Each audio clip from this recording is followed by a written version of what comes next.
Hello everyone. This month's Ko-fi video is called Celebrating Your Creative Voice, and I wanted to think about this for a minute. This is something that, when I saw the theme come up, it seemed strangely appropriate because we've come up to a massive milestone in that the comic series is now finished.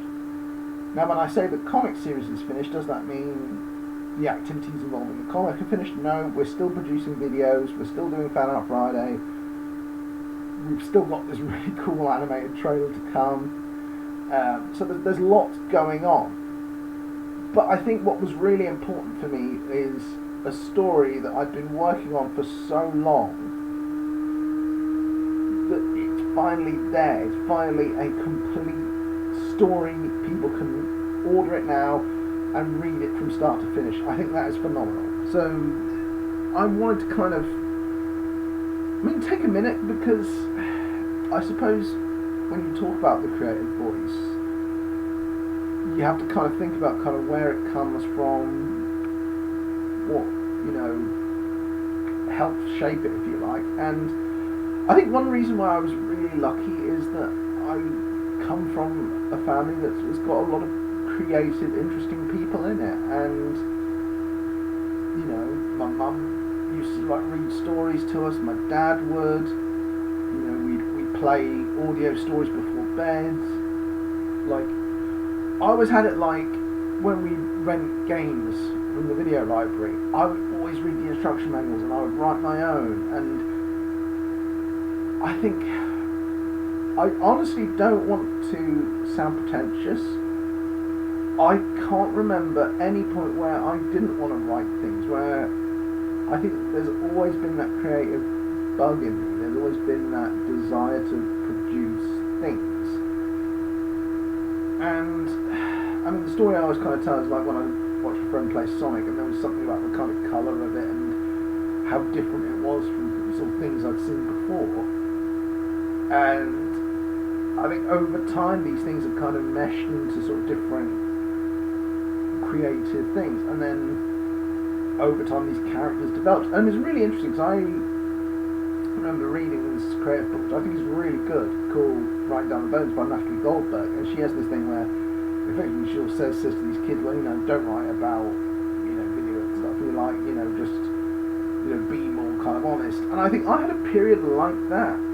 I think around about university age, where you sort of wanted to I'm going to tell important, serious stories. And I want to kind of push back on that a little bit, because I think what I've learned over time is not that these stories aren't important, that I think I want to watch these stories as much as anything. I think, sort of things with something to say that have power and drama to them. The other day I was watching, Smashing Machine at the cinema. Fantastic, really liked it, and that was quite sort of realistic in terms of the relationships in it and what have you. And I like those things. I like Christopher Nolan. I like all kinds of things. Kevin Smith. But I think what I've come to learn is that this is going to sound really weird, and I hope you understand what I mean by this, that my quote-unquote authentic self is, writing down the mad comic stuff. And people can say, it was I kind of quite liked it the other day, as I was meeting up with someone, was chatting, and he was like, oh my god, stuff you put on Facebook and all that, it's so mental and random. Oh no, not the Reynard City stuff. No, it's the other stuff that's weird. And I was so reassured by him saying that, because it was just I think he recognised, that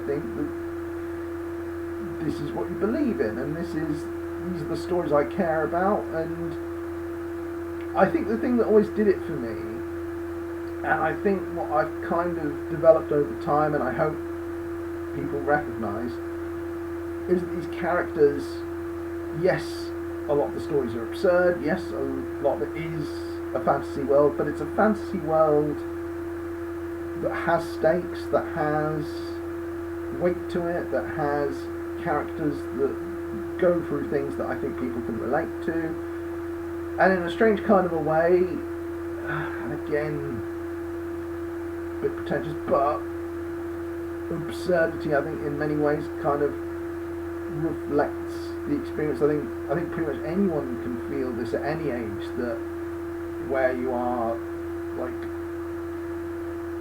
look at what you're going through and you sort of say it out loud and it seems weird as you say it. It's like, I think having something that I think kind of reflects that, I think works. And here's the other aspect of this I wanted to talk about, because I've done various things. So I've written novels, I've co-written plays, I've been involved with comedy projects, and I think what it all comes back to, two things.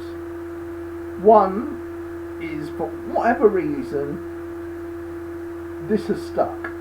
Like, there is something, about this particular project that just has something, that has, I don't know, I believe in it, and you can call it obsessive, you can call it culty if you like, but, I care about these characters, and I care about getting it out there because I think it's important.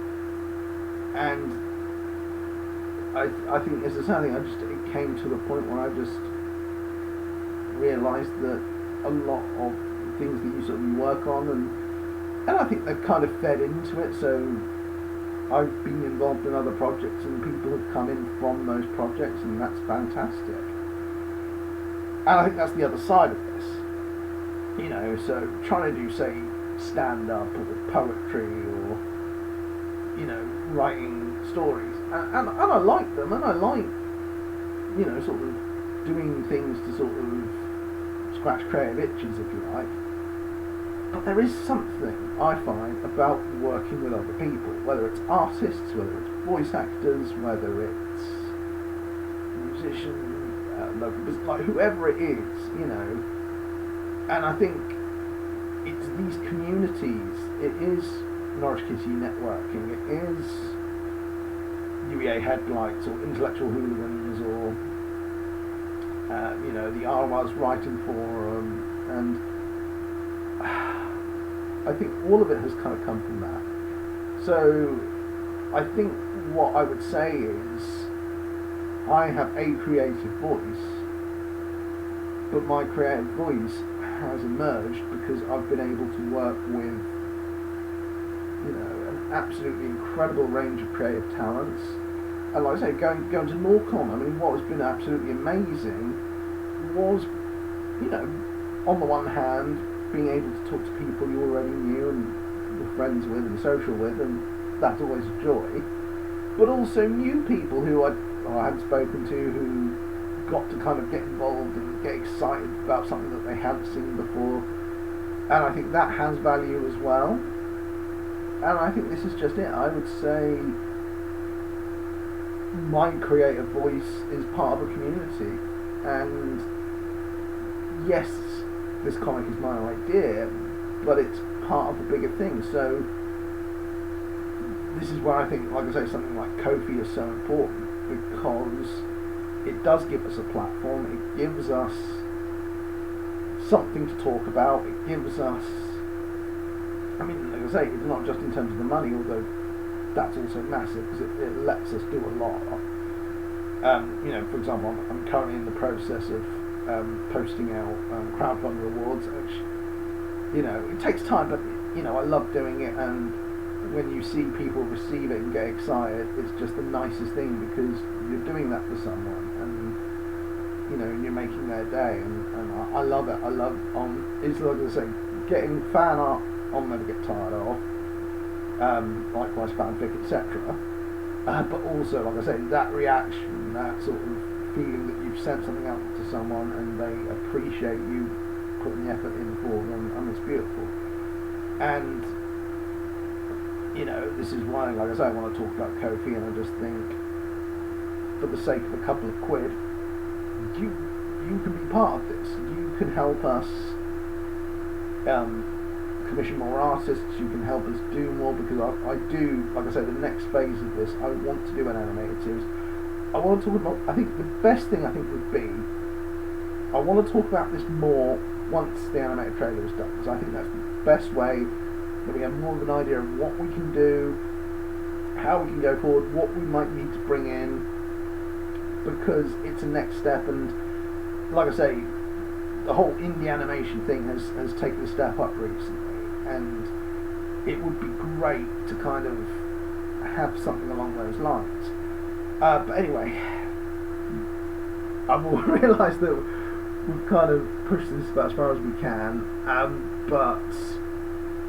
yeah, I just want to end on just an enormous thank you, because through this platform I've received incredible support, like support on a level I never would have expected, and like donations seemingly out of nowhere, which were just so generous and from such a kind spirit, and I'm genuinely incredibly thankful, because you allowed us to do more than would have ever been possible, and I really hope we can keep this going. And I want to not just do this just for the story, but also because the more you back us, the more you donate, the more we'll be able to commission, we'll be able to get more artists in, we'll be able to get more stuff in from, you know, local and independent businesses. I mean, that, like I said, that was one of the great things about Northern. I was able to physically go up to these people and get stuff from them, which was absolutely fabulous, you know. Anyway, I think that will do. Like I say, keep an eye out, more videos on the way. Quick reminder, just as a final thing, Fan Art Friday is now bi-monthly, and the next one is going to be at the end of, the deadline is going to be the end of November, but the ad for that one is already up, so if you're on DeviantArt, look that up. And I think for now that covers everything. Obviously, if there's anything you want to know, please post something in the comments below, so we can have a chat later on. Much love. Bye.